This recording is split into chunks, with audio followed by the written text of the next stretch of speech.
People have seen Wolverine in many forms: a soldier, a samurai, a berserker, even a teacher. But never like this. Never as the hunted. Never as the beast. Before the night is over, Logan will learn that some instincts can't be tamed, and some curses can't be outrun. The deep woods of southern Illinois. Kitty Pryde is not amused. Logan seriously expects her to navigate back to her family's cabin with nothing but a map, a compass, and a flask of water? What is this supposed to prove? That he's the most sadistic superhero teacher ever? Did he forget she's only 13 and a half? Logan doesn't flinch. Yeah? Try telling that to Magneto when he's crushing you under a ton of steel. Or what if the Blackbird crashes out here? The other X-Men get torn apart by wolves, or mutant wolves, and you're the only one left to find help. Kitty blinks. Mutant wolves? Logan shrugs. Hypothetical scenario. Hypothetically stupid, Kitty mutters. Logan turns to leave. Ain't up for discussion. No student of mine graduates without learning to survive. Kitty sighs, bending down to tie her shoe. And if I get lost, then I come find ya. Easy enough, thanks to that pungent perfume you're wearing. Hey, this is personally endorsed by Dazzler. She pivots, pointing, but Logan is already gone. She curses his name. Nightfall. Logan hikes back toward the Pride's cabin, dodging a semi-truck roaring down a lonely stretch of highway. By his estimate, he's got 6 hours before Kitty finds her way back. Maybe enough time to catch the Oilers-Rangers game. But suddenly his senses flare. Someone is watching him. Might as well come out, bub, Logan growls, unsheathing his claws. Trust me, you don't want to make me find you. From the darkness, a battered woman stumbles forward. Help me, she whispers, before collapsing in his arms. Logan catches her. She's burning up. He carries her inside the cabin, but the moment he mentions calling an ambulance, her eyes snap open. No, she rasps. No hospitals. I just need to rest. If I can rest, it might pass. Logan brews her a coffee instead. He gets it. Hospitals ain't for everybody. So what's a city girl like you doing out in the middle of nowhere? She studies him. I could ask you the same. Cabin belongs to one of my students, Logan explains. She cocks an eyebrow. You're a teacher? In a manner of speaking. She smiles. Yeah, I can see it. You have this trustworthy thing about you. Logan stops stirring his coffee. Wow, she's beautiful. But no, he has Mariko. He shakes it off. Focus. What happened to your clothes? He asks. She smirks. What, giving me fashion advice now?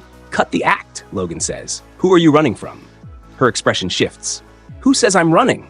Then a howl. Logan snaps to the window. 5 distinct scents. Outside, a pack of wolves standing on 2 legs. His stomach drops. Aw, hell, his claws unsheathed. Get behind me, he growls, but the woman doesn't move. Instead, she stares at his claws, and her lips part in awe. Are you one of us? She breathes. Logan frowns. A mutant? She blinks. A what? Huh? Crash! The wolves burst through the windows. Logan lunges forward, tearing into them, but the woman doesn't run. Instead, she transforms. Her bones snap, her muscles twist, her eyes glow in eerie gold. Before Logan can react, she lunges and bites deep into his shoulder. Pain explodes through his body. His healing factor should kick in, but it doesn't. Everything goes black. Elsewhere, Kitty Pryde trudges through the woods, muttering under her breath. This survival test is the worst idea ever. Her map tells her she has to backtrack. Unless... She smirks, then gets creative. She phases, airwalking down a sheer cliffside, but the moment she lands, she screams. A half-naked man lies crumpled in a creek, barely conscious. Please, he wheezes. Help me. Kitty kneels beside him. His skin is burning. What happened? I drank from the stream, he rasps. It's making me sick. Kitty pulls him up. I'm taking you to my cabin. He flinches. No, I can't be near. Kitty phases them both. The man shivers. Whoa, he mutters. That's new. The cabin. Kitty arrives to total destruction. Windows shattered. Doors splintered. Logan, she calls. She finds him on the floor, barely conscious. Bite marks rake his shoulder. Logan, we need to get you to a hospital. Both Logan and the half-naked man, Jack Russell, are rushed to emergency care. But Jack fights his restraints. You don't understand, he pleads. You have to let me go. The doctors inject him with a sedative. Kitty watches nervously. The doctor beside her frowns. He drank from a stream? Yeah. The doctor exhales. That might explain his delirium. But your friend? They glance at Logan. He sits on his hospital bed, staring at his wound. It's not healing. Not even a little. He's never been afraid of wounds before. But this is different. Then moonlight floods the room, and Logan changes. His eyes glow yellow. Kitty opens the door. Grumpy McGee, you ready to? She screams, because standing in front of her is a beast. Fangs, fur, adamantium claws. Logan, no, a werewolf. He lunges, but then, boom! A second werewolf crashes through the wall, intercepting Logan's attack. Kitty stares in horror. Jack Russell, the werewolf by night. Two monsters locked in battle, and Logan hears a whisper. "Come to me, Logan. You are mine now." The woman's voice, calling him home, to the pack. And Logan runs. He disappears into the woods. The city falls away behind him as he follows a scent, their scent, wild, musky, laced with something that makes his blood hum in his veins.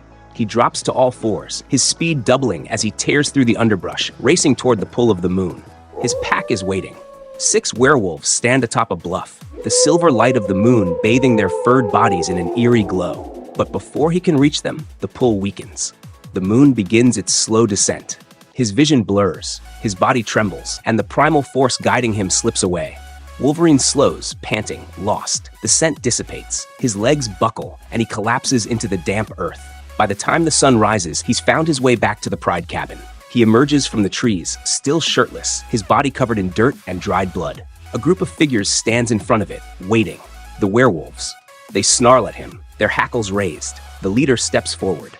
"Didn't you hear us telling you to stay away?" His voice is a low growl. "This is our territory now."